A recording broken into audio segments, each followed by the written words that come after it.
Depression freezing point എങ്ങനെയാ വരുന്നതെന്ന് പറഞ്ഞു. അതായത് വേപ്പർ പ്രഷർ കൂടുന്നതിന് vapour pressure of the liquid ഫേസും വേപ്പർ ഫേസും എപ്പോഴാണ് ഈക്വൽ ആണ് അപ്പോഴാണ് ഫ്രീസിങ് നടക്കുന്നത്. അപ്പോൾ ഓൾറെഡി ഉള്ള പ്യുവർ സോൾവെന്റിനേക്കാളും സൊല്യൂഷനിലേക്ക് പോകുന്ന സമയത്ത് എന്ത് ചെയ്യുന്നത്, വേപ്പർ പ്രഷർ ലോവറിങ് നടക്കുന്നുണ്ട്. അതിനനുസരിച്ച് ഫ്രീസിംഗ് പോയിന്റ് എന്ത് ചെയ്യും, കുറഞ്ഞു വരുന്നത് എന്നുള്ളതാണ് കണ്ടത്. ഇനി നമ്മൾ നേരത്തെ ചെയ്ത അതേ ഡെറിവേഷൻ ഇവിടെയും ചെയ്യാം. TF0 എന്നുള്ളത് എന്തായിരിക്കും, പ്യുവർ സോൾവെന്റിന്റെ ഫ്രീസിംഗ് പോയിന്റ് ആയിരിക്കും. TF എന്നുള്ളത് സൊല്യൂഷനിൽ സൊല്യൂഷൻ സൈഡ് ഫേസിലുള്ള ഫ്രീസിംഗ് പോയിന്റ് ആയിരിക്കും വരുന്നത്. ഓക്കെ, ഇനി ഇവർ തമ്മിലുള്ള ഡിക്രീസ് ഇൻ ഫ്രീസിംഗ് പോയിന്റ് എന്ന് പറയുന്നത് എന്താണ്, ഇവർ തമ്മിലുള്ള ഡിഫറൻസ് ആണ്. ഡെൽറ്റ TF ഈക്വൽ ടു, ഇതിൽ വലിയ വാല്യൂ ഏതാ, TF0 ആണ്. നേരത്തെ വേപ്പർ പ്രഷർ പഠിച്ചതുപോലെ ഇവിടെ ലോവറിംഗ് ആണ് നടക്കുന്നത്. സോ വലുത് മൈനസ് ചെറുത് എന്നുള്ളത് എടുക്കുകയാണെങ്കിൽ TF0 മൈനസ് TF ആണ് എന്ത്, depression in freezing point delta TF. നമ്മൾ നേരത്തെ കൺസിഡർ ചെയ്ത അതേ സെയിം സംഭവം തന്നെ. Depression in freezing point delta TF is directly proportional to molality എന്ന് പറയാം. എക്സ്പെരിമെന്റിൽ കണ്ട കാര്യമാണ്. അതിനെ മാറ്റി നമുക്ക് KF ഇൻറ്റു M എന്ന് പറയാം. ഇതിൽ KF ന് 3 പേരിൽ നമ്മൾ നേരത്തെ KB പഠിച്ചതുപോലെ freezing point depression constant, molar depression constant എന്ന് പറയും. അല്ലെങ്കിൽ നമ്മൾ അവിടെ എബിലിയോസ്കോപ്പിക് പഠിച്ചതുപോലെ ഇവിടെ ക്രയോസ്കോപ്പിക് കോൺസ്റ്റന്റ് എന്ന് പറയും. ഏതിനാ, KF ന്. ഇനി KF ന്റെ യൂണിറ്റ് ഏത് തന്നെയാണ്, KB യുടെ അതേ യൂണിറ്റ് ആണ്, കെൽവിൻ കിലോഗ്രാം പെർ മോൾ. ഇത്രയും കാര്യങ്ങൾ ക്ലിയർ അല്ലേ? ഇനി നമ്മൾ ഇക്വേഷൻ നേരത്തെ പഠിച്ച അതേ ഇക്വേഷൻ തന്നെ നമ്മൾ എമ്മിന് എന്ത് കൊടുക്കും, ഈ ഇക്വേഷൻ സബ്സ്റ്റിറ്റ്യൂട്ട് ചെയ്ത് ഫൈനലി നമുക്ക് 2 ഇക്വേഷൻ കിട്ടും. ഈ 2 ഇക്വേഷൻ ബോക്സ് ചെയ്തോ, അതിൽ ഏതെങ്കിലും ഒരു ഇക്വേഷൻ പഠിച്ചാൽ മതി. ഓക്കെ, ഇനി ഇത് വെച്ചിട്ടുള്ള പ്രോബ്ലം നമ്മൾ നേരത്തെ പഠിച്ചതുപോലെ ഇവിടെയും പ്രോബ്ലം ചെയ്യാനുണ്ടോ. ഓക്കെ, ഇനി KF-ഉം KB-യും കണ്ടുപിടിക്കേണ്ട ഇക്വേഷൻസ് ഇവിടെ ഉണ്ട്, അതുകൂടെ പഠിച്ചോ. ഇതൊരു എന്താ പറയാ, ഇത് വേറെ തന്നെ ഡെറിവേഷൻ ഒന്നും പഠിക്കണ്ട, അത് അതേപോലെ പഠിക്കാനുള്ളതാണ്. ഓക്കെ, ഒരു സോൾവെന്റിനെ സംബന്ധിച്ചിടത്തോളം ഓരോ സോൾവെന്റിനും ഇപ്പൊ നമ്മൾ വാട്ടർ എടുക്കുന്നെങ്കിൽ വാട്ടർ, ബെൻസീൻ ഇങ്ങനെയുള്ള പല സോൾവെന്റ് എടുക്കുകയാണെങ്കിൽ ഓരോന്നിനും ഡിഫറെന്റ് KF-ഉം ഡിഫറെന്റ് KB-യും ഉണ്ടാവാം. അതെങ്ങനെ കണ്ടുപിടിക്കും, KF ആണെങ്കിൽ ശ്രദ്ധിക്കുന്നില്ലേ, KF ആണെങ്കിൽ നമ്മൾ എന്ത് ചെയ്യണം, ന്യൂമറേറ്ററിൽ R×M1, M1 എന്ന് പറയുന്നത് സോൾവെന്റിന്റെ മോളിക്കുലർ മാസ് ആണ്, ഇൻറ്റു TF², സൊല്യൂഷൻ ഫേസിലോട്ടേക്ക് പോയി കഴിഞ്ഞാൽ ഉണ്ടാവുന്ന ഫ്രീസിംഗ് പോയിന്റിന്റെ square, 1000 into delta H fusion. ഇത് നിങ്ങൾ തെർമോഡൈനാമിക്സിൽ പഠിച്ചിട്ടുണ്ടാവും. എൻതാൽപ്പി ഓഫ് ഫ്യൂഷൻ, അതായത് സോളിഡ് ലിക്വിഡ് ആകുമ്പോൾ അല്ലെങ്കിൽ ലിക്വിഡ് സോളിഡ് ആകുന്ന സമയത്ത് ഉണ്ടാവുന്ന എൻതാൽപ്പി ചേഞ്ചിനെയാണ് എൻതാൽപ്പി ഓഫ് ഫ്യൂഷൻ എന്ന് പറയുന്നത്. കേട്ടിട്ടുണ്ടാ? ഹലോ, നമ്മൾ ഫ്രീസിംഗ് എന്നുള്ള കേസിൽ നമ്മൾ പഠിക്കുന്ന 2 ഫേസ് ഏതൊക്കെയാ, സോളിഡ് ഫേസും ലിക്വിഡ് ഫേസും തമ്മിലുള്ള ഇക്വിലിബ്രിയം ആ ഒരു ടെമ്പറേച്ചർ പോയിന്റിൽ ഉണ്ടാവാം. അതുകൊണ്ട് തന്നെ അതിന്റെ ഇക്വേഷൻ ഇങ്ങനെ ഉണ്ടാവാം, R×M1 into TF² by 1000 into delta H fusion.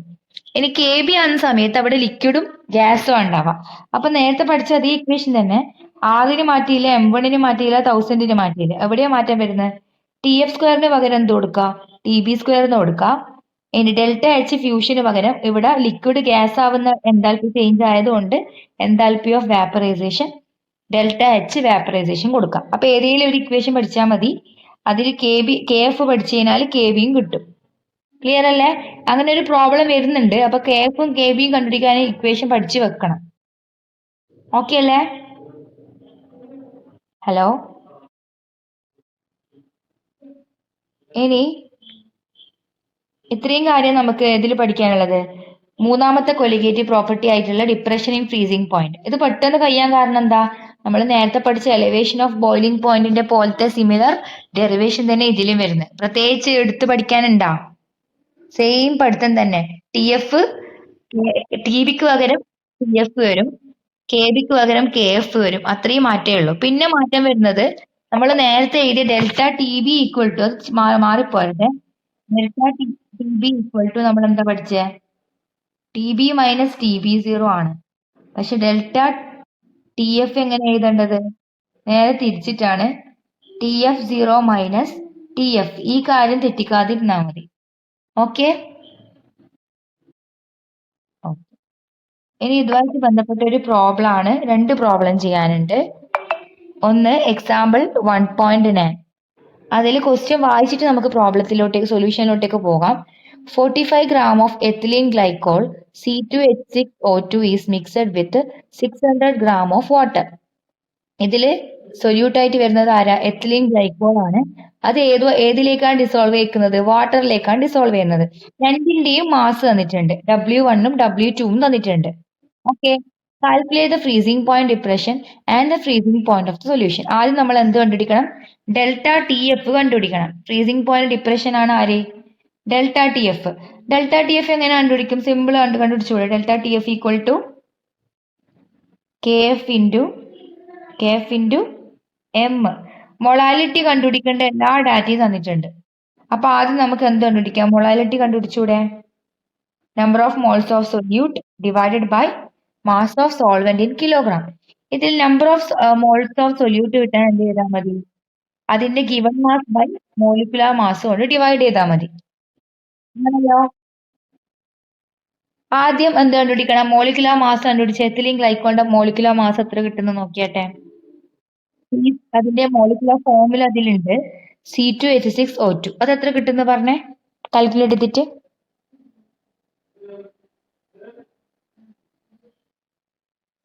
എത്ര? 62 കിട്ടുന്നുണ്ട് അല്ലെ? അപ്പൊ number of moles of ethylene glycol equal to 45/62. എത്ര കിട്ടും? 0.73 മോൾന്ന് കിട്ടും. ഇത് കൃത്യമായിട്ട് കിട്ടുന്നുണ്ടോ? ജസ്റ്റ് കാൽക്കുലേറ്റർ വെച്ച് ചെക്ക് ചെയ്തേ.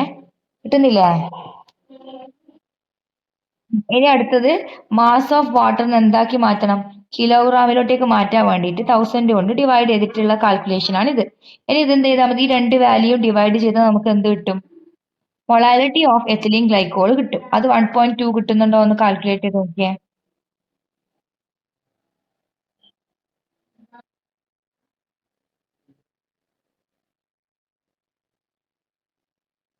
കിട്ടുന്നില്ല?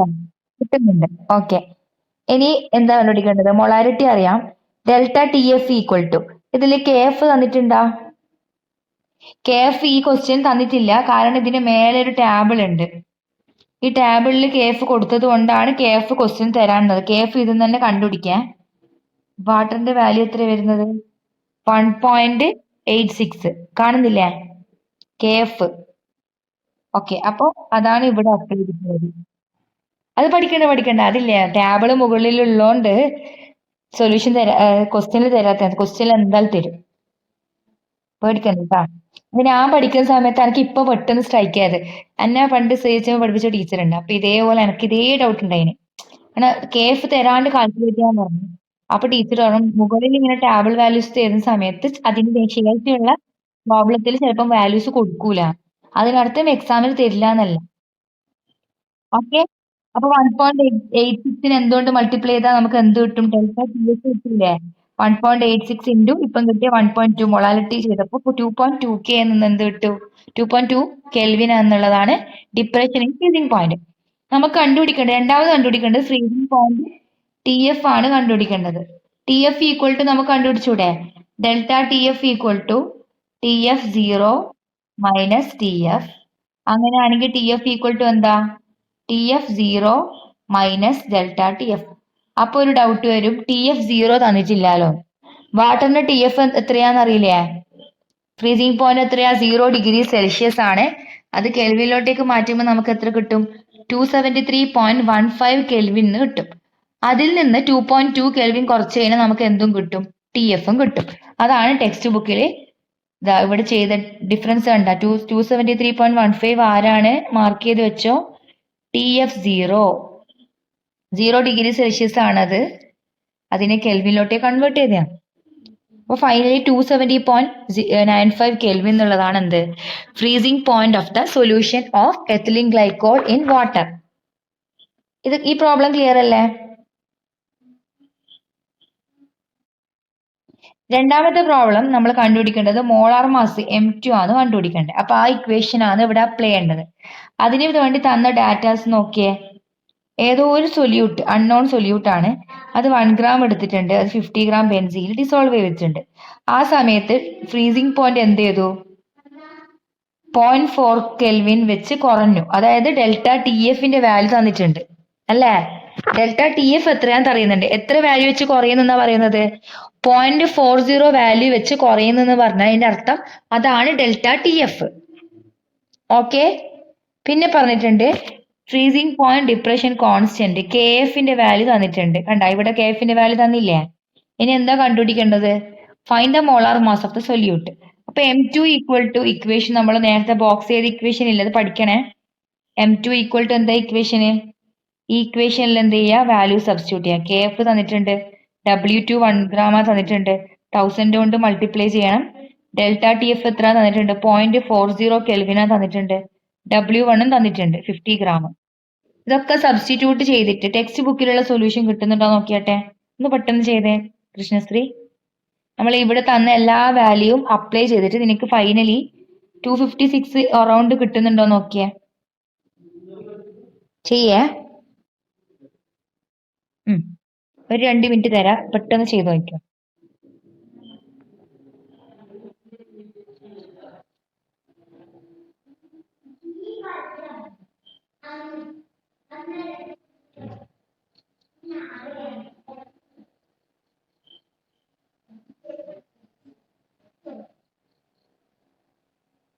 കിട്ടുന്നില്ലേ?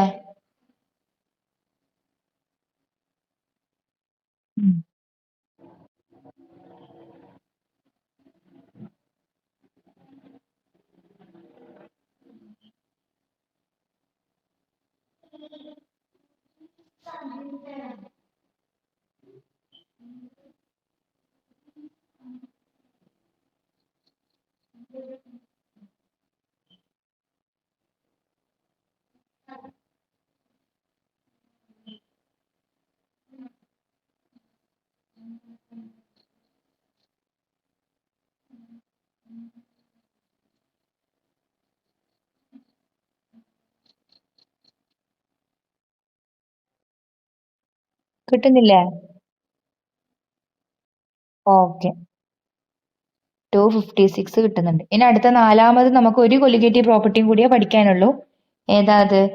ഓസ്മോട്ടിക് പ്രഷർ ആണ്. അതിനു മുന്നേ ഓസ്മോസിസ് എന്താന്നുള്ളത് അറിയണ്ടേ?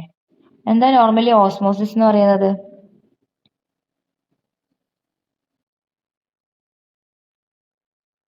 വാട്ടറിന്റെ ഒരു മൂവ്മെന്റ് ആണല്ലോ.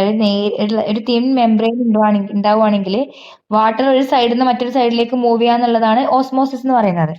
അതിന്റെ എക്സാമ്പിൾസ് ഒക്കെ പറയുകയാണെങ്കിൽ തന്നെ നമ്മൾ റോ മാംഗോസ് കണ്ടിട്ടില്ലേ? നമ്മൾ മാങ്ങ ഉപ്പിലിടുന്നില്ലേ? അപ്പൊ മാങ്ങ ഉപ്പിൽ ഇട്ട് കുറച്ച് കഴിഞ്ഞാൽ മാങ്ങ ആദ്യം ഉള്ളത് പോലെ അല്ല ഉണ്ടാവുക. കുറച്ച് അതിന്റെ സൈസ് ഒന്ന് ഷ്രിങ്ക് ആയിട്ടുണ്ടാവും അല്ലേ? ഉപ്പിലിട്ട മാങ്ങ ശ്രദ്ധിച്ചാൽ മതി. അതിന്റെ തൊലി അടക്കാന്ന് ഇട്ടിട്ടുണ്ടെങ്കിൽ തൊലിയിൽ പെട്ടെന്ന് കാണാൻ പറ്റും. ഒരു ചുളുങ്ങിയ പോലെ ഉണ്ടാവും.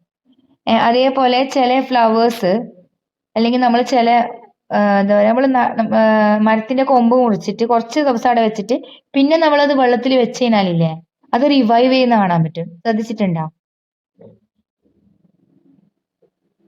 എന്തെങ്കിലും മരത്തിന്റെ കൊമ്പ് മുറിച്ച പാട് ഒരു വാടിയ പോലെ ഉണ്ടാവുക. പെട്ടെന്ന് നല്ലോണം നിന്നൊരു മരം അല്ലെങ്കിൽ മരത്തിന്റെ കൊമ്പ് നമ്മൾ മുറിച്ചു കഴിഞ്ഞാല് അത് കുറച്ചു നേരം പുറത്ത് ഇങ്ങനെ വെറുതെ വെച്ച് കഴിഞ്ഞാൽ അതിങ്ങനെ ഒരു ഉണങ്ങിയ പോലെ ആവും.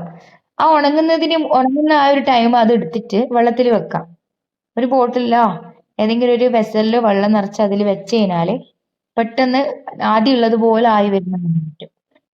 അതിന് കിട്ടിയിട്ടുണ്ട്, വെള്ളം കിട്ടി. എങ്ങനെ വെള്ളം അതിലേക്ക് എത്തിയത്? ആ പ്ലാന്റിലേക്ക് നമ്മൾ അതിലേക്ക് വെക്കുന്ന സമയത്ത് ഈ ഈ സ്റ്റെംസിലുള്ള ചെറിയ ചെറിയ പോർസിലൂടെ എന്ത് ചെയ്യും?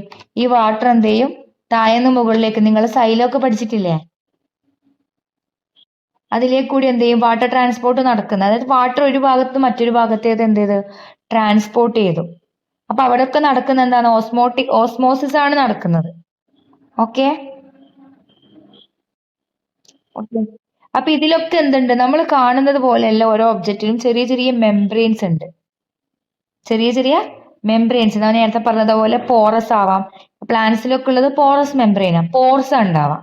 പോർസ് എന്ന് പറഞ്ഞാൽ അറിയില്ലേ? ചെറിയ ചെറിയ കാവിറ്റീസ്. ഓക്കെ.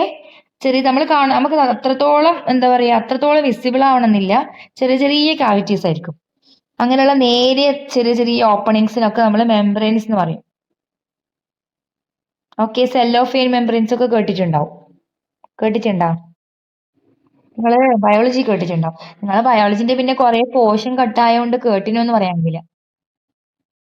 നമ്മൾ പഠിക്കുന്ന സമയത്ത് അങ്ങനെ ബയോളജിയിൽ പഠിച്ചിട്ടുണ്ടോ? നിങ്ങൾ പഠിച്ചിട്ടുണ്ടോ മെംബ്രെയിൻസ്? ഉം.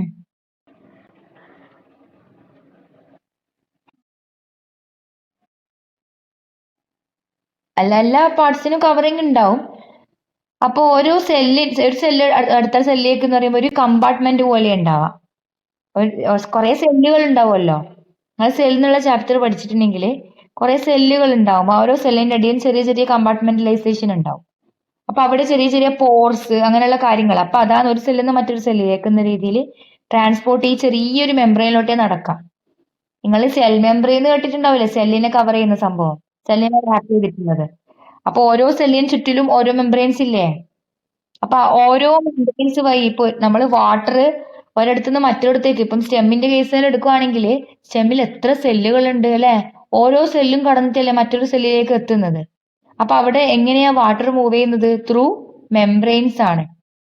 ഓക്കെ, ജസ്റ്റ് ഓസ്മോസിന്റെ ചെറിയൊരു ഇൻട്രൊഡക്ഷൻ മാത്രം. ഇത് വലിയ കാര്യമായിട്ട് പഠിക്കണമെന്നില്ല, ഇതൊന്നല്ല പഠിക്കേണ്ടത്.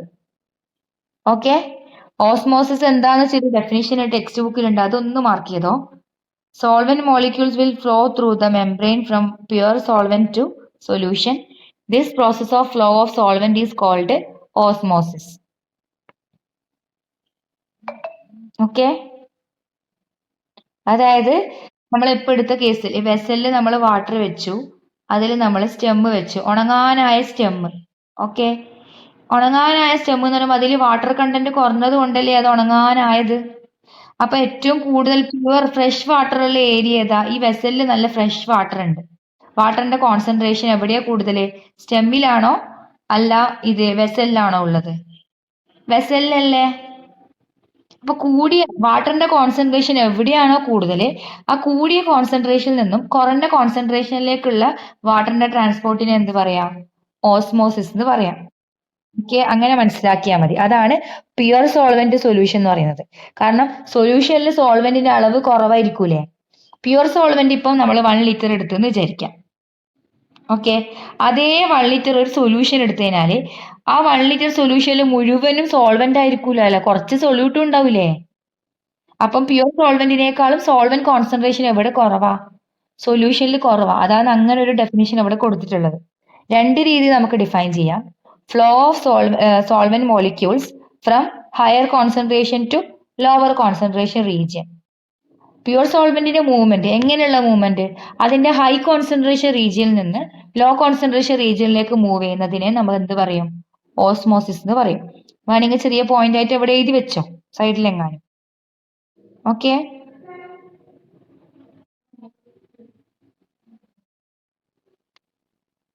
പിന്നെ ഒരു ടേം കൂടെ പഠിക്കാനുണ്ട്, സെമി പെർമിയബിൾ മെംബ്രെയിൻ എന്നുള്ളത്. എവിടെയുണ്ട്? ഞാൻ ഇപ്പൊ പറഞ്ഞ മെംബ്രെയിൻസ് തന്നെയാണ്. ചെറിയ ചെറിയ ഹോൾസ് ഉള്ള, നമ്മൾ സെൽസിലൊക്കെ കാണുന്നത് പോലെ ഓരോ മോളിക്യൂൾസിലും അല്ലെങ്കിൽ ഒരു സബ്സ്റ്റൻസ് എടുത്താലും അതിലെന്തുണ്ട്? ചെറിയ ചെറിയ ഹോൾസ് ഉണ്ടാവും ഓരോ സെൽസ് തമ്മിലുള്ള സെപ്പറേഷനിൽ. ഈ ഹോൾസിലൂടെ എന്ത് പാസ് ചെയ്യാൻ പറ്റും? വാട്ടർ മോളിക്യൂൾസിന് പെട്ടെന്ന് പാസ് ചെയ്യാൻ പറ്റും. പക്ഷെ വലിയ വലിയ മോളിക്യൂൾസിന് അതിലൂടെ പാസ് ചെയ്യാൻ പറ്റില്ല. എങ്ങനെയുള്ള സൊല്യൂട്ട് പോലത്തെ വലിയ പാർട്ടിക്കിൾസിന് പാസ് ചെയ്യാൻ പറ്റണം എന്നില്ല. അതുകൊണ്ടാണ് അതിന് സെമി പെർമിയബിൾ. സെമി എന്ന് പറഞ്ഞാൽ ഹാഫ് എന്നല്ല അർത്ഥം.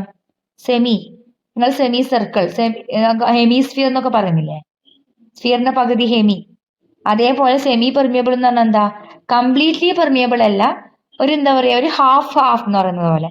അതിന്റെ ആ ഹോളിന്റെ സൈസിന് കണക്കാവുന്ന രീതിയിലുള്ള മോളിക്യൂൾസിന് അത് പാസ് ചെയ്യും. അല്ലാതെ വലിയ വലിയ സൊല്യൂട്ട് പാർട്ടിക്കിൾസിന് എന്ത് ചെയ്യില്ല? പാസ് ചെയ്യില്ല. അതുകൊണ്ടാണ് സെമി പെർമിയബിൾ മെംബ്രെയിൻസ് എന്ന് പറഞ്ഞ് ജസ്റ്റ് ഒന്ന് നോട്ട് ചെയ്താൽ മതി. ഓക്കെ, നമുക്ക് പഠിക്കേണ്ട കൊലിഗേറ്റീവ് പ്രോപ്പർട്ടി ഇതൊന്നുമല്ല. നമുക്ക് പഠിക്കേണ്ട കൊലിഗേറ്റീവ് പ്രോപ്പർട്ടി എന്താ? ഓസ്മോട്ടിക് പ്രഷർ ആണ്. അപ്പൊ എന്താണ് ഓസ്മോട്ടിക് പ്രഷർ എന്ന് അറിയണ്ടേ? എന്നിട്ടല്ലേ അതിന്റെ ഡെഫിനിഷനിലേക്കും ഡെറിവേഷനിലോട്ടേക്കും പോകണ്ടു. നമ്മൾ ഇത്രയും നേരം പറഞ്ഞ ഈ ഒരു ഓസ്മോസിസ് എന്ന് പറഞ്ഞ പ്രോസസ്സ് എന്ന് പറയുന്നത് ഒരു പെർട്ടിക്കുലർ ടൈം വരെ നടക്കും അല്ലേ? ഏത് വരെ നടക്കൂ? ഒരു ഇക്വിലിബ്രിയം കണ്ടീഷൻ. ഇക്വിലിബ്രിയം കണ്ടീഷൻ എന്ന് പറയുമ്പോൾ എന്താണ്? രണ്ട് സൈഡ് ഉണ്ടെങ്കിൽ, ഫോർ എക്സാമ്പിൾ രണ്ട് കമ്പാർട്ട്മെന്റ് ആയിട്ട് എടുക്കുവാണെങ്കിൽ, ഒരെടുക്ക സോൾവെന്റും, ഒരു മിനിറ്റ്, രണ്ട് കമ്പാർട്ട്മെന്റ് എടുക്കാം. ഈ കമ്പാർട്ട്മെന്റ് സെപ്പറേറ്റ് ചെയ്യുന്നത് ഒരു സെമി പെർമിയബിൾ മെമ്പറൈൻ ആണ് വിചാരിക്കാം. Okay, SPM semi permeable membrane. ഇതിൽ ഞാൻ പ്യുവർ സോൾവെന്റ് എടുത്തു. ഓക്കെ, ഇതിൽ സൊല്യൂഷൻ എടുത്തു. ഞാൻ ഓസ്മോസിസ് വഴി എന്ത് നടക്കും? ഈ ഒരു ഡയറക്ഷനിൽ വാട്ടറിന്റെ ഫ്ലോ നടക്കും, ആണല്ലോ. സോൾവെന്റ് സൈഡിൽ നിന്ന് സൊല്യൂഷൻ സൈഡിലേക്ക് വാട്ടർ ഫ്ലോ ചെയ്യും. ഏതുവരെ ഫ്ലോ ചെയ്യും? രണ്ടടിക്കും ഒരേ കോൺസെൻട്രേഷൻ ആവുന്നത് വരെ മാത്രമേ ഫ്ലോ ചെയ്യൂ. അല്ലാതെ കണ്ടിന്യൂസ് ആയിട്ട് ഫ്ലോ ചെയ്യുവോ? ഇല്ല. എപ്പോഴാണോ രണ്ടടിക്കും സോൾവെന്റിന്റെ കോൺസെൻട്രേഷൻ ഈക്വൽ ആണ്, അതിനെ നമ്മൾ എന്ത് പറയുന്നത്? ബാലൻസ്ഡ് കണ്ടീഷനെയാണ് ഇക്വിലിബ്രിയം എന്ന് പറയുന്നത്. ഓക്കെ, ഓക്കെ അല്ലേ? ഇതാണ് ഒരു കാര്യം മനസ്സിലാക്കാനുള്ളത്. ഇനി നമ്മള് സോൾവെന്റ് സൈഡിൽ നിന്നാണ് സൊല്യൂഷൻ സൈഡിലേക്ക് പോകുന്നത്. ഇപ്പൊ ഈ ഒരു പാരഗ്രാഫ് വായിച്ചോക്കെ. The flow of the solution from it side to solution side across a semi permeable membrane can be stopped if some extra pressure is applied on the solution. സോൾവെന്റിൽ നിന്നും സൊല്യൂഷനിലേക്ക് വാട്ടർ ഇങ്ങനെ മൂവ് ചെയ്തുകൊണ്ടിരിക്കലാണ്. ആ സമയത്ത് നമ്മൾ solution സൈഡിൽ ഒരു pressure apply ചെയ്യുകയാണെങ്കിൽ എന്ത് സ്റ്റോപ്പ് ആണെന്ന് കണ്ടു? ഓസ്മോസിസ് സ്റ്റോപ്പ് ആണെന്ന് കണ്ടു. കാര്യം പിടിയിട്ടിയാ? നോർമലി നമ്മൾ വെറുതെ വെച്ചൊരു ഒരു സൊല്യൂഷൻ ഫേസും ഒരു സോൾവെന്റ് കണ്ടീഷനും എടുക്കുകയാണെങ്കിൽ സോൾവെന്റിൽ നിന്ന് സൊല്യൂഷനിലേക്ക് വാട്ടർ മോളിക്യൂൾസ് അല്ലെങ്കിൽ സോൾവെന്റ് മോളിക്യൂൾസ് മൂവ് ചെയ്യും. അതേ ഓൺ ദ സ്പോട്ടിൽ നമ്മൾ സൊല്യൂഷൻ സൈഡിൽ ഒരു പ്രഷർ അപ്ലൈ ചെയ്താൽ എന്താ സംഭവിക്കുക? ഇക്വിലിബ്രിയം ഡിസ്റ്റർബ് ആവും. ആ പ്രോസസ്സിനെ കംപ്ലീറ്റ് ആയിട്ട് ഡിസ്റ്റർബ് ആവും. അപ്പൊ ആ സമയത്ത് എന്ത് ചെയ്യും? ഓസ്മോസിസ് സ്റ്റോപ്പ് ആവും. ഇങ്ങനെ നമ്മള് സോൾവെന്റ് മോളിക്യൂൾസിന്റെ ഫ്ലോ സ്റ്റോപ്പ് ചെയ്യാൻ അപ്ലൈ ചെയ്ത പ്രഷറിനെയാണ് osmotic pressure of the solution എന്ന് പറയുന്നത്. Okay, hello. ഓസ്മോസിസിനെ സ്റ്റോപ്പ് ചെയ്യാൻ വേണ്ടി നമ്മൾ സൊല്യൂഷൻ ഫേസിൽ എത്രത്തോളം പ്രഷർ കൊടുക്കുന്നോ ആ പ്രഷറിനെ പറയും ഓസ്മോട്ടിക് പ്രഷർ. അപ്പൊ അതാണ് ഇവിടെ ഡാർക്കൻ ചെയ്ത് കൊടുത്തിട്ടുള്ളത്. അപ്പൊ ഓസ്മോട്ടിക് പ്രഷർ ഓഫ് സൊല്യൂഷൻ എന്ന് ചോദിച്ചു കഴിഞ്ഞാൽ ഈ ഒരു ഡെഫിനിഷൻ കൊടുക്കണം. The pressure that just stops the flow of solvent. Okay, അത് എവിടെയാണ് അപ്ലൈ ചെയ്യേണ്ടത്? സൊല്യൂഷൻ സൈഡിലാണ് അപ്ലൈ ചെയ്യേണ്ടത്. ആ ഒരു പ്രഷറിനെ പറയും ഓസ്മോട്ടിക് പ്രഷർ എന്ന് പറയും. ഓക്കെ, ഇതുവരെ ക്ലിയർ ആണോ? ഹലോ, ഇതുവരെ ക്ലിയർ അല്ലേ? ഇനി നമ്മൾ ഓസ്മോട്ടിക് പ്രഷറിന്റെ ഡെറിവേഷനിലോട്ടേക്കാണ് പോകുന്നത്. ഓസ്മോട്ടിക് പ്രഷർ ഓഫ് സൊല്യൂഷൻ അതുമായിട്ട് ബന്ധപ്പെട്ട ഒരു ഡയഗ്രം ഇവിടെ കൊടുത്തിട്ടുണ്ട്. ഈ ഡയഗ്രം ഒന്ന് നോട്ട് ചെയ്യണം. ഈ ഡയഗ്രത്തിൽ എന്താ ഉള്ളത്? ഒരെടുക്ക സൊല്യൂഷൻ കൊടുത്തിട്ടുണ്ട്, മറ്റെടുക്ക സോൾവെന്റ് കൊടുത്തിട്ടുണ്ട്. അതിന്റെ ഇടയിൽ സെപ്പറേഷൻ ആയിട്ട് SPM കൊടുത്തിട്ടുണ്ട്. ഇനി ഇവിടെ കണ്ട രണ്ടടിക്കും രണ്ട് പ്രഷർ കൊടുക്കുന്ന കാര്യം പറയുന്നുണ്ട് അല്ലെ? P അറ്റ്മോസ്ഫിയർ രണ്ടടിക്കും പ്രഷർ അപ്ലൈ ചെയ്യുന്നുണ്ട്. പക്ഷെ ഇവിടെ രണ്ട് പ്രഷർ വരുന്നുണ്ട്. എവിടാ? സൊല്യൂഷനിൽ. അപ്പൊ ഈ P അറ്റ്മോസ്ഫിയർ എന്ന് പറഞ്ഞാൽ എന്താ? ഓസ്മോസിസ് നടക്കുന്ന സമയത്ത് ഒരു പ്രഷർ അവിടെ ഉണ്ടാവുന്നുണ്ട്. എങ്ങനെയാ? മോളിക്യൂൾസ് ഒരു സൈഡിൽ നിന്ന് മറ്റൊരു സൈഡിലേക്ക് മൂവ് ചെയ്യാന്ന് പറയുമ്പം അവിടെ ഒരു പ്രഷർ അപ്ലൈ ചെയ്യുന്നുണ്ട്, ഒരു പ്രഷർ അവിടെ ആക്ട് ചെയ്യുന്നുണ്ട്. ഓക്കെ, അതാണ് ഈ P അറ്റ്മോസ്ഫിയർ എന്ന് കൊടുത്തിട്ടുള്ളത്. ഞാൻ സൂം ചെയ്യേ, ഒരു മിനിറ്റ്. ഇപ്പൊ ക്ലിയർ അല്ലേ? അതായത് രണ്ടടിക്കും കോമൺ ആയിട്ട് ഒരു പ്രഷർ ഓൾറെഡി ഉണ്ട്. അത് എങ്ങനെ വരുന്നത്? ഓസ്മോസിസ് നടക്കുന്ന സമയത്ത് ഉണ്ടാവുന്ന ഒരു പ്രഷർ. ഇനി ഓസ്മോസിസ് സ്റ്റോപ്പ് ചെയ്യാൻ നമ്മൾ സൊല്യൂഷൻ സൈഡിൽ അപ്ലൈ ചെയ്യുന്ന പ്രഷറാണ് ഇവിടെ പൈ എന്ന് പറഞ്ഞ് ഡിനോട്ട് ചെയ്യുന്നത്. അതാണ് എന്ത്? Osmotic pressure. Osmotic pressure. Okay, അപ്പൊ അതാണ് ഇവിടെ രണ്ട് പ്രഷറിന്റെ ടേമും ഇവിടെ ഒരു ടേമേ ഉള്ളൂ. അപ്പൊ അത് ഡൗട്ട് വരരുത്. ഓസ്മോസിസ് നടക്കുന്ന സമയത്ത് രണ്ടടിക്കും ഒരേ രീതിയിലൊരു പ്രഷർ ഉണ്ടാവുന്നുണ്ട്. അതിന്റെ കൂടെ നമ്മൾ ഓസ്മോസിസ് സ്റ്റോപ്പ് ചെയ്യാൻ എന്ത് ചെയ്യണം? സൊല്യൂഷൻ സൈഡിൽ വേറൊരു എക്സ്ട്രാ പ്രഷർ അപ്ലൈ ചെയ്യണം. ആ പ്രഷറിനെ നമ്മൾ ഓസ്മോട്ടിക് പ്രഷർ എന്ന് പറഞ്ഞത്. ഈ ഒരു ഓസ്മോട്ടിക് പ്രഷർ എന്തിനെ ഡിപ്പെൻഡ് ചെയ്യുന്നതായിട്ട് കണ്ടു? സൊല്യൂഷനിലുള്ള എമൗണ്ട് ഓഫ് സൊല്യൂട്ടിനെ ഡിപ്പെൻഡ് ചെയ്യുന്നതായിട്ട് കണ്ടു എന്നുള്ളതാണ് എക്സ്പെരിമെന്റലി പ്രൂവൻ ആയത്. അതുകൊണ്ട് ഓസ്മോട്ടിക് പ്രഷർ എന്ത് തന്നെയാണ്, മറ്റൊരു കൊലിഗേറ്റീവ് പ്രോപ്പർട്ടി ആണെന്നുള്ളത് മനസ്സിലായി. ഓക്കെ, ഇനി വേറൊരു കാര്യം, ഓസ്മോട്ടിക് പ്രഷർ എന്തിനെയാണ് പ്രൊപ്പോർഷണൽ ആവെന്ന് പറഞ്ഞു? Amount of solute. Amount of സൊല്യൂട്ടിന് നമുക്ക് എങ്ങനെയും പറയാം, കോൺസെൻട്രേഷൻ ആയിട്ട് പറഞ്ഞൂടെ? അപ്പൊ അങ്ങനെയാണ് നമ്മൾ ഇനി ഓസ്മോട്ടിക് പ്രഷറിന്റെ ഡെറിവേഷനിലോട്ടേക്ക് പോകുന്നത്. ഓസ്മോട്ടിക് പ്രഷർ എന്നുള്ളത് ഒരു കൊലിഗേറ്റീവ് പ്രോപ്പർട്ടി ആണെന്ന് കണ്ടു. It is directly proportional to molarity. നമ്മൾ നേരത്തെ പഠിച്ചതിലൊക്കെ നമ്മൾ പഠിച്ചത് മൊളാലിറ്റി ആണ്. ഓസ്മോട്ടിക് പ്രഷറിൽ വരുന്നത് മൊളാരിറ്റി ആണ്. തെറ്റിക്കൂലാലോ? മൊളാരിറ്റി ഓർ നമ്മൾ ജനറലി എടുക്കുന്ന കോൺസെൻട്രേഷൻ ടേം, കോൺസെൻട്രേഷന്റെ യൂണിറ്റ് ഏതാ വരാ? Mole per litre. നമ്മൾ ഏതൊരു പ്രോബ്ലത്തിലും കോൺസെൻട്രേഷന് ജനറൽ ആയിട്ട് എടുക്കുന്ന ഒരു SI യൂണിറ്റ് ആയിട്ട് എടുക്കുന്നത് ഏതാ അറിയോ? മോൾസ് പെർ ലിറ്റർ ആണ്. അതറിയില്ലേ?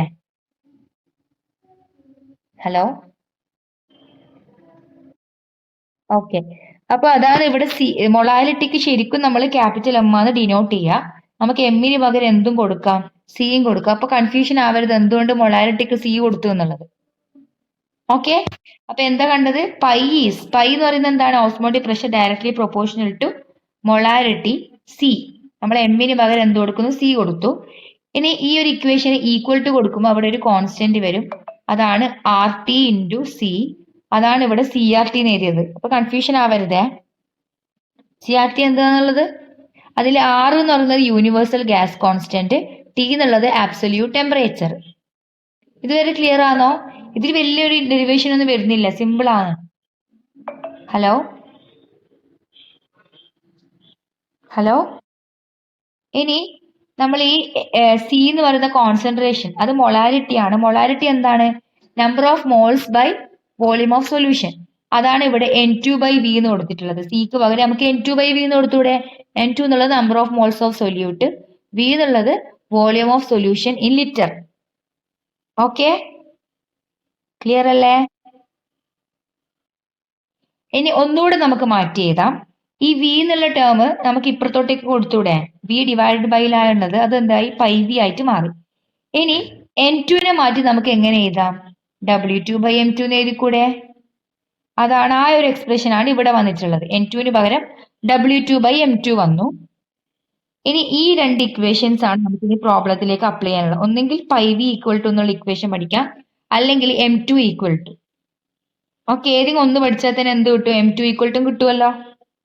അപ്പൊ ഏതെങ്കിലും ഒരു ഇക്വേഷൻ, രണ്ടും ബോക്സ് ചെയ്തോ, ഏതെങ്കിലും ഒരു ഇക്വേഷൻ എന്തായാലും പഠിച്ചിരിക്കണം.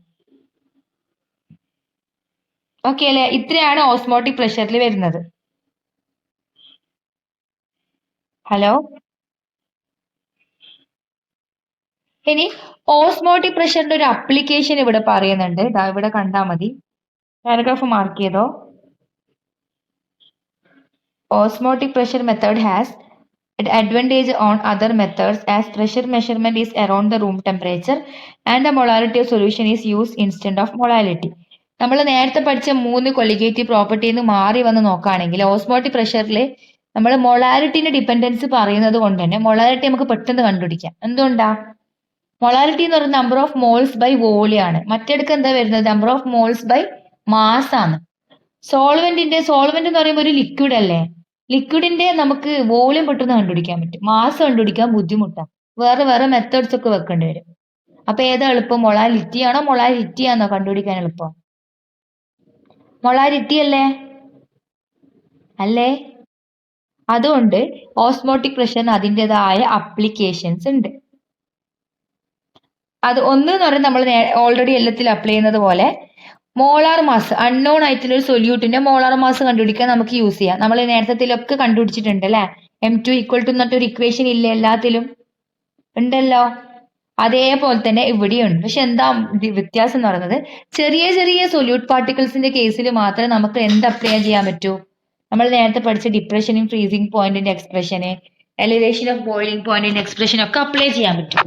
പക്ഷേ വലിയ വലിയ സൊല്യൂട്ട് പാർട്ടിക്കിൾസ് എടുക്കുന്ന സമയത്ത് നമുക്ക് ഏത് അപ്ലൈ ചെയ്യേണ്ടി വരും? ഓസ്മോട്ടിക് പ്രഷറിന്റെ മെഷർമെന്റ്സ് ആണ് യൂസ് ചെയ്യാൻ പറ്റുക. ഓക്കെ, ഈ വലിയ വലിയ മോളിക്യൂൾസ് എന്ന് പറയുമ്പോൾ ആരാ അത്? Bio molecules. നിങ്ങൾ ബയോ മോളിക്യൂൾസ് കേട്ടിട്ടുണ്ടാ? അതിന്റെ ചാപ്റ്റർ നിങ്ങൾക്ക് പഠിക്കാനുണ്ടാവും, ബയോളജിയിൽ പഠിക്കാനുണ്ടാവും.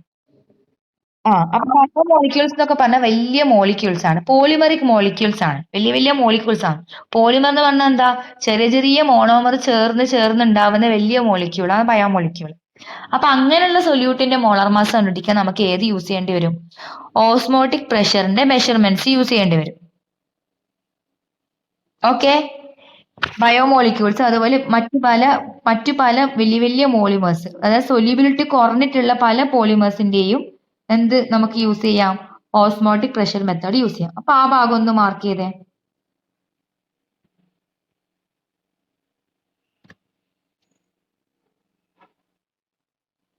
മാർക്ക് ചെയ്തില്ലേ? ഇതുവരെ മാർക്ക് ചെയ്യാം. അപ്പൊ what is the application of osmotic pressure എന്ന് ചോദിച്ചു കഴിഞ്ഞാല് ഈ ഒരു കാര്യം എഴുതി കൊടുക്കണം. ചിലപ്പോൾ വേറെ എഴുതി ചോദിക്കാം. What is the why osmotic pressure measurement is more useful compared to other colligative properties. അങ്ങനെ ചോദിക്കാം. മറ്റുള്ള കൊലിഗേറ്റീവ് പ്രോപ്പർട്ടീസിനെ കമ്പയർ ചെയ്യുമ്പോൾ ഓസ്മോട്ടിക് പ്രഷർ മെഷർമെന്റ് എന്തുകൊണ്ട് കൂടുതൽ യൂസ്ഫുൾ ആവുന്നത്? അപ്പൊ നമുക്കിത് എഴുതിക്കൂടെ? ഈ പറഞ്ഞ കാര്യം എഴുതാം. ഓക്കെ, രണ്ട് രീതി ക്വസ്റ്റ്യൻ ചോദിക്കാം. ക്ലിയർ അല്ലേ? ഇനി നമ്മൾ ഒരു സൊല്യൂഷൻ, ഓസ്മോട്ടിക് പ്രഷർ എന്താന്ന് പഠിച്ചു, ഓസ്മോട്ടിക് പ്രഷറിന്റെ ഡെറിവേഷൻ പഠിച്ചു, അതിന്റെ ആപ്ലിക്കേഷൻ പഠിച്ചു. ഇനി പഠിക്കുന്നത് സൊല്യൂഷൻസ് പല രീതിയിലുള്ളതുണ്ട്, പല കോൺസെൻട്രേഷനിലുള്ള സൊല്യൂഷൻസ് ഉണ്ട്. അതിന്റെ കുറച്ച് 3 ടേംസ് പഠിക്കാനുണ്ട്. ഐസോടോണിക് എന്താണ്, ഹൈപ്പർടോണിക് എന്താണ്, ഹൈപ്പോടോണിക് എന്താന്നുള്ള പഠിക്കാനുണ്ട്. ഓക്കെ, അത് നമ്മൾ ഓസ്മോട്ടിക് പ്രഷർ വെച്ചിട്ട് വേണം ഡിഫൈൻ ചെയ്യാൻ. ഒരേ തരത്തിലുള്ള ഓസ്മോട്ടിക് പ്രഷർ ഉള്ള സൊല്യൂഷൻസിനെ നമ്മൾ പറയും ഐസോടോണിക് സൊല്യൂഷൻസ്. നിങ്ങൾ ഐസോബാർ, ഐസോടോപ്പ് എന്നൊക്കെ പഠിക്കുന്നില്ലേ? ഇല്ലേ? അതിൽ അറ്റോമിക് നമ്പർ സെയിം ആയിട്ടുള്ള ആൾക്കാരെ ഐസോടോപ്പ് എന്ന് പറയും. ഒരേ തരത്തിലുള്ള മാസ് നമ്പർ ഉള്ളവരെ ഐസോബാർ എന്ന് പറയുന്നത് പോലെ രണ്ട് സൊല്യൂഷൻ എടുക്കാം. ആ രണ്ട് സൊല്യൂഷനും ഓസ്മോട്ടിക് പ്രഷർ സെയിം ആണെങ്കിൽ ആ സൊല്യൂഷൻ എന്താ? ഐസോടോണിക് സൊല്യൂഷൻ ആണ്. ഓക്കെ, പഠിച്ചല്ലോ. സെയിം ഓസ്മോട്ടിക് പ്രഷർ ഞാൻ ഇവിടെ മാർക്ക് ചെയ്തിട്ടുണ്ട്, ഡാർക്കൻ ചെയ്തിട്ടുണ്ട് ടെക്സ്റ്റ് ബുക്കിൽ. സെയിം ഓസ്മോട്ടിക് പ്രഷർ ആണെങ്കിൽ, പൈ വാല്യൂ സെയിം ആണെങ്കിൽ ആ രണ്ട് സൊല്യൂഷൻസിനെ നമ്മൾ എന്ത് പറയും? അവർ രണ്ടുപേരും ഐസോടോണിക് ആണെന്ന് പറയും. ഓക്കെ, അങ്ങനെയുള്ള സൊല്യൂഷൻസ് നമ്മൾ രണ്ട് കമ്പാർട്ട്മെന്റിലായിട്ട് എ ബി എന്നുള്ള സൊല്യൂഷൻസ് എടുത്തു. എക്കും ബിക്കും pi equal to 1, pi equal to 1 ആണെന്ന് വിചാരിക്കും. രണ്ടിനും ഒരേ തരത്തിലുള്ള ഓസ്മോട്ടിക് പ്രഷർ ആണെങ്കിൽ എന്ത് നടക്കില്ല? ഓസ്മോസിസ് നടക്കില്ല. ആ കാര്യം ഒന്ന് നോട്ട് ചെയ്യാം. ഓക്കെ, രണ്ടടിക്ക് ഒരേ പ്രഷർ ആയി കഴിഞ്ഞാല് എന്ത് നടക്കില്ല? ഓസ്മോസിസ് എന്നുള്ള കാര്യം, പ്രഷർ വേരിയേഷൻ വേണം. പ്രഷർ വേരിയേഷൻ ഉണ്ടാകുമ്പോൾ മാത്രമേ എന്ത് നടക്കുള്ളൂ? ഓസ്മോസിസ് നടക്കുള്ളൂ. ഓക്കെ അല്ലേ? ഇനി നമ്മൾ അടുത്ത പഠിക്കാൻ പോകുന്നത് ഹൈപ്പർടോണിക് ആണ്. ഓക്കെ, ഹൈപ്പർടോണിക് എന്ന് പറയുന്നത് ഹൈപ്പർ എന്ന് പറഞ്ഞാൽ എന്താ? ഹൈപ്പർ എന്ന് പറഞ്ഞാൽ കൂടുതൽ. നിങ്ങൾ ഹൈ ബ്ലഡ് പ്രഷറിനൊക്കെ ഹൈപ്പർ എന്നുള്ള ടേം യൂസ് ചെയ്യും. അതേ പറഞ്ഞതുപോലെ തന്നെ ഇവിടെ. അപ്പൊ ഇവിടെ എന്താ? ഹൈപ്പർടോണിക് എന്തായിരിക്കും?